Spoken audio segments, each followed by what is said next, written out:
And now it's another edition of Insider Trading with our hockey insiders Chris Johnston, Pierre Lebrun, and Darren Dreger. CJ, you start. When do you expect that we'll see some resolution to this season-long uncertainty surrounding the Calgary Flames and defenseman Noah Hanifin?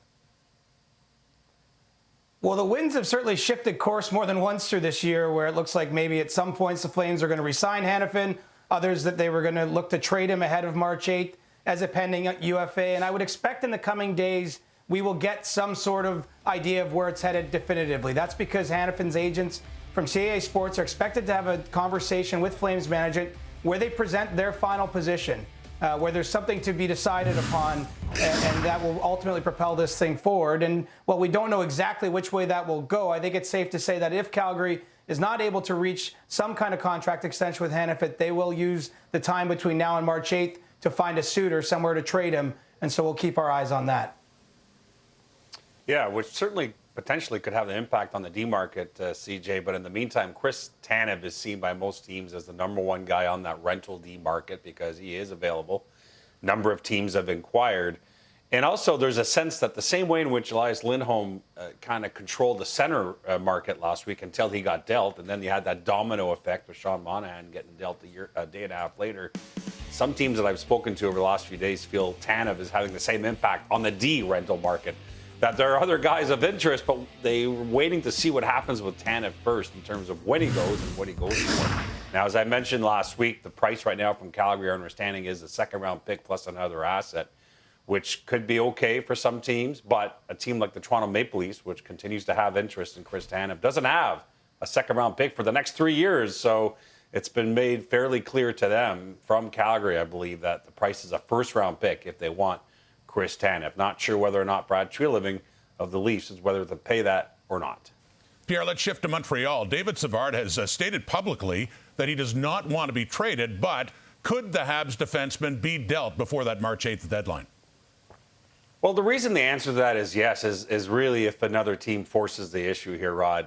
The reality is I don't believe the Montreal Canadiens want to trade David Savard. I think they value him for all kinds of reasons within the organization. But they are a retooling team, and they're on listening mode on a lot of players. And so if someone really sends them an offer that makes them really think, then yeah, he could be dealt. But at the moment, he's not a player that Habs bring up on their own to other teams. They're not committed to trading him, which brings us, by the way, to another veteran defenseman in Eric Johnson in Buffalo, who's a UFA. He was brought into the Sabres because he's a key leader for a young team. Now, obviously, there's a chance he gets dealt, but the Sabres haven't committed to that just yet. They want to have a conversation with him.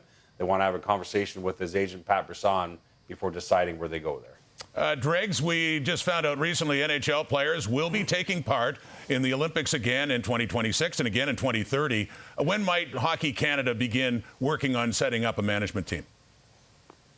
Well, those discussions, Rod, are already underway. That process started very recently with Scott Salmon of Hockey Canada heavily involved, obviously. The sense is that they hope to appoint an executive director, an overseer of all of the management groups for the various international events, a likely NHL general manager, and some want to point the finger at St. Louis Blues GM Doug Armstrong. Now, beyond all of that, that executive director would likely also occupy the office of general manager for the 2026 Olympic team. But a bit of a twist here. For any Canadian player hoping to be in the mix, the message is going to be very direct and very clear. The auditions start at the upcoming Worlds, the Men's World Championships in May. So any Canadian player potentially on the fringe should accept that invitation.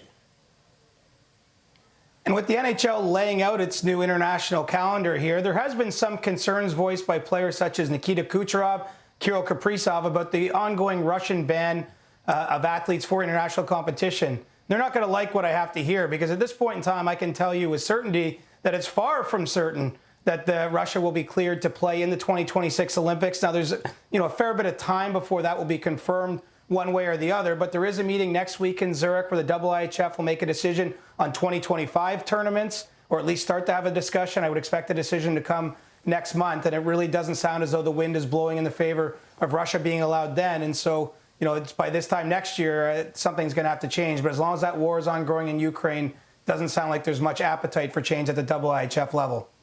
And finally, Darren, I understand the Rangers want to add before the deadline, but there are some complications that might get in the way.